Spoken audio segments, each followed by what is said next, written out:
É isso, o Ministério do Planejamento e Orçamento, junto com a pasta da Fazenda, revisou as estimativas da economia para esse ano, de acordo com a nova projeção, ao aumento no rombo de contas do governo para 2023. A repórter Soraya Lawande traz as informações de quanto que é esse rombo, que já se sabe. Soraya. Tiago, o Ministério da Fazenda elevou para 1,9% a estimativa de alta do Produto Interno Bruto, portanto do PIB brasileiro, para 2023 e segue vendo sim um estouro na meta da inflação. Se essa estimativa for confirmada, então esse aumento de 1,9% vai significar uma desaceleração da atividade econômica em relação a 2022, que registrou uma alta de 2,9%. Essa já é a segunda previsão do PIB de 2023, divulgada pela equipe econômica da atual gestão do presidente Luiz Inácio Lula da Silva. A gente, inclusive, preparou uma tela para quem nos acompanha por imagem, para a gente fazer até uma comparação do que foi divulgado, das projeções feitas pelos ministérios do primeiro e também segundo semestre. Em março, o governo havia estimado uma alta de 1,61% para o PIB desse ano. Já no segundo bimestre, então, portanto, essa alta de 1,9%. O IPCA, que é o Índice Nacional de Preços ao Consumidor Amplo, que é um dos índices de inflação mais tradicionais e importantes do país, no primeiro bimestre teve de 5,31% para agora, segundo bimestre, 5,58%. Agora, em relação à taxa Selic, que é utilizada como instrumento da política monetária do Banco Central e também controle da inflação, com 13,48% no primeiro bimestre, passado para 13,24% no segundo bimestre. Em relação ao salário mínimo, também houve um ajuste de R$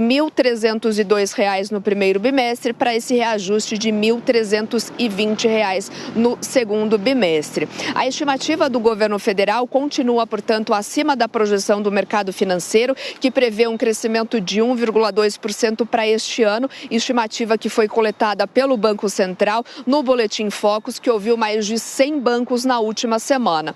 No entanto, o ministro da Fazenda, Fernando Haddad, pontuou e disse que o Boletim Focus é cauteloso e que outras projeções devem ser consideradas. Portanto, esse anúncio do Ministério da Fazenda elevando o crescimento de 1,9% do Produto Interno Bruto brasileiro para 2023.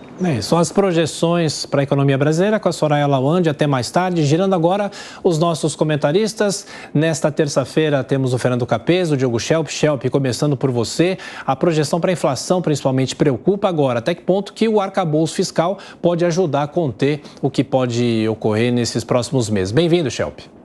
Pois é, bom dia, Tiago, Capês, Adriana, bom dia a todos. Grande expectativa, essa semana em relação ao arcabouço fiscal. A gente teve já cerca de 40 emendas apresentadas aí no Congresso, na Câmara dos Deputados e, obviamente, a gente tem as duas coisas, A gente tem tanto emendas de partidos mais de centro-direita tentando tornar essas regras mais rígidas, mais bem amarradas, como propostas de partidos de esquerda que pretendem aí encontrar mais exceções aí para os gastos, Então a gente vê claramente essa divisão da economia entre os partidos. E obviamente o que se espera é que o cerne do arcabouço não seja esvaziado, que ao contrário, sejam mantidos, por exemplo, os gatilhos para que de fato o governo consiga gastar o equivalente ao que arrecada, algo que não passe a fazer com que o déficit brasileiro aumente mais. E a gente vê aí nessas estimativas apresentadas pela Soraya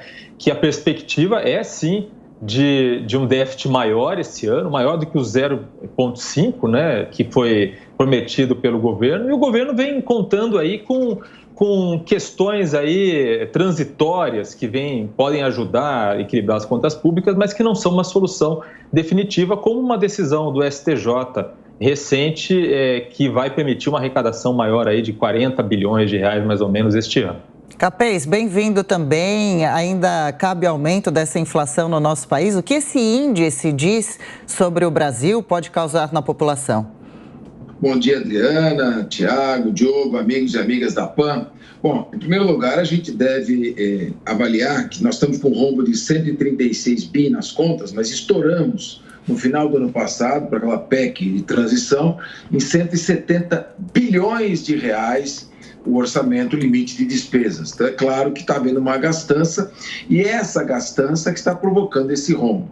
De qualquer maneira, o arcabouço fiscal, embora não seja o ideal, ele é um projeto mais tímido, ele segura os gastos menos do que o teto de gasto constitucional anterior, mesmo assim é aquilo que nós temos para o momento. Então, é importante que ele seja aprovado, mas mais importante do que aprovar, ou tão importante quanto aprovar o arcabouço fiscal, é estabelecer uma consequência para o seu descumprimento.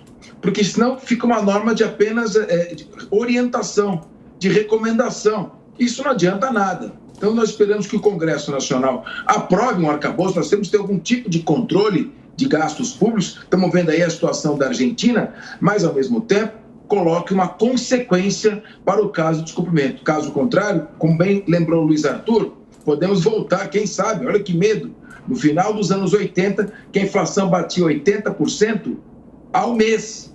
É necessário conter os gastos urgentemente.